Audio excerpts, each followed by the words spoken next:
Good afternoon. Good afternoon. It is my great privilege and pleasure to join you today in Charlottesville at this point in time, a momentous point, I believe, in our Commonwealth's history, and perhaps an even more momentous point in the history of our profession as educators. We are gathered here today to offer our disappointment and dismay at the negative rhetoric that has been coming out of our state capitol in recent weeks. What we are seeing in Richmond is, without a doubt, the most anti-teacher and anti-public education legislative session in modern history in Virginia. It is so bad that even reporters are depicting what our governor wants to do as the Donald Trump treatment for teachers and the teacher firing bill. What drives this desire to fire bad teachers without cause and without due process? Nothing, except that it fits the anti-public education agenda that has been driven by ultra-conservative, anti-labor, anti-union, and anti-middle-class billionaires and legislative think tanks. Certainly it isn't because we're doing such a bad job. The governor himself was just bragging a couple of months ago about Virginia's ranking in Education Week's quality counts as the 4th highest ranking state in the nation, based on students' chance for success and student achievement. Governor McDonald took credit for our success by claiming that the rankings were the result of his initiatives. But we know the truth, don't we? Yes! Our success is the result of the hard-working, dedicated, and committed education professionals who man our schools and classrooms every single day.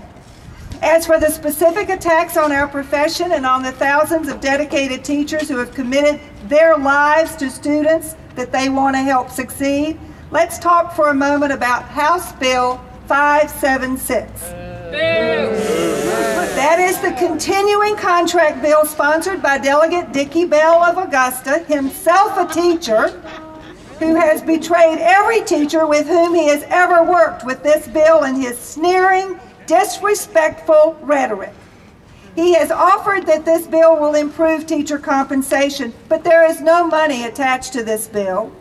He has offered that this bill will improve professional development for teachers, but there's nothing in the bill about professional development. And oh, doesn't he remember from his years in the classroom that in order to maintain his license, he needed 180 hours of professional development every 5 years? So why HB 576? No good reason, except to make it easier to get rid of teachers who speak up and ask questions that their administrators may not want to answer. No good reason, except to get rid of someone who asks why their students don't get the same resources as other students.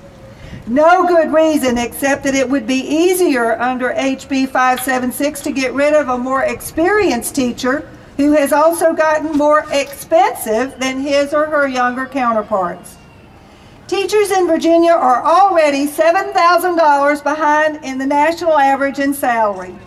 The governor and many in the General Assembly want to take away any sort of job stability or security, and then to add further insult to injury, this same governor and this same General Assembly also wants to drastically reduce the hard-earned pension benefits of Virginia's teachers.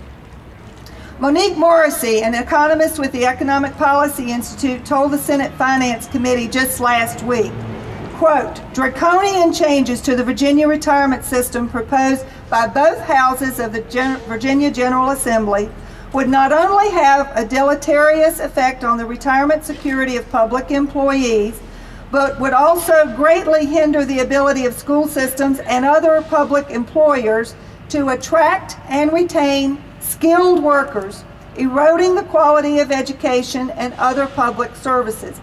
People don't go into public service to get rich. Salaries are about 20% below what workers with the same education earn in the private sector, but state and local government workers are at least assured, or were until now, secure benefits, end quote. For current employees, Governor McDonald's bill is a bait and switch. We hired on being promised modest retirement benefits, And now the switch is on and the promise is broken.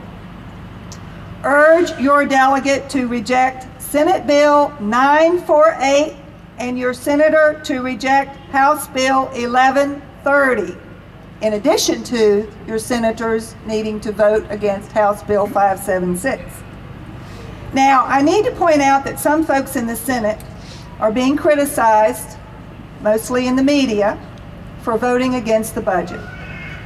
They are beginning to criticize them and characterize them as whiny and refusing to pass the budget because they're just sore losers.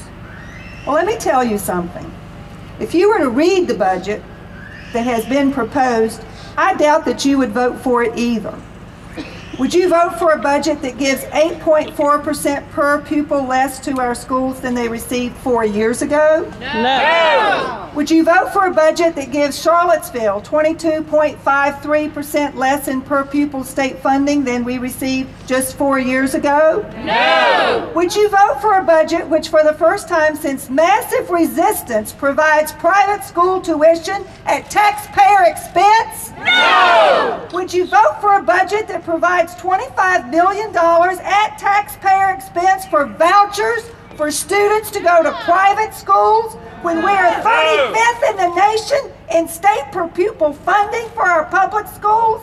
No. Would you vote for a budget that gives every group, including the legislators themselves, a raise except teachers? No. Knowing that Virginia's teacher's salary is over $7,000 below the national average?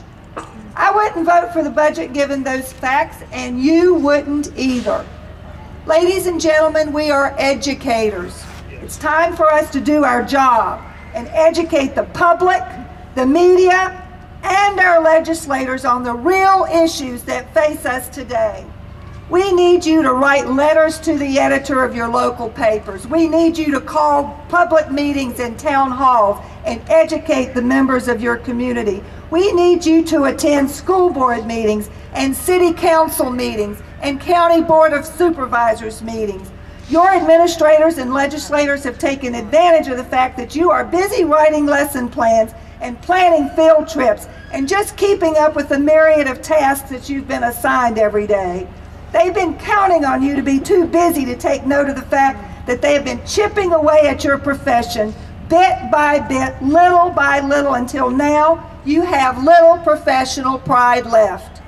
Don't let them rob you of the last vestige of professional dignity that you have. Stand up, stand strong, and stand together with the VEA as we fight back on the injustices that have been heaped upon us. Stand up to those who have decided that it's okay to demean what you do, to disrespect who you are, and to openly disdain what you stand for. Stand up, VEA. Stand up and speak out. If you don't stand up for yourselves right now and into the future, I promise you, no one else is going to do it for you. We are the VEA. You are the VEA.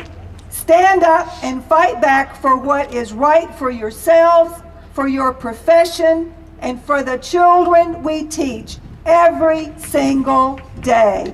Thank you.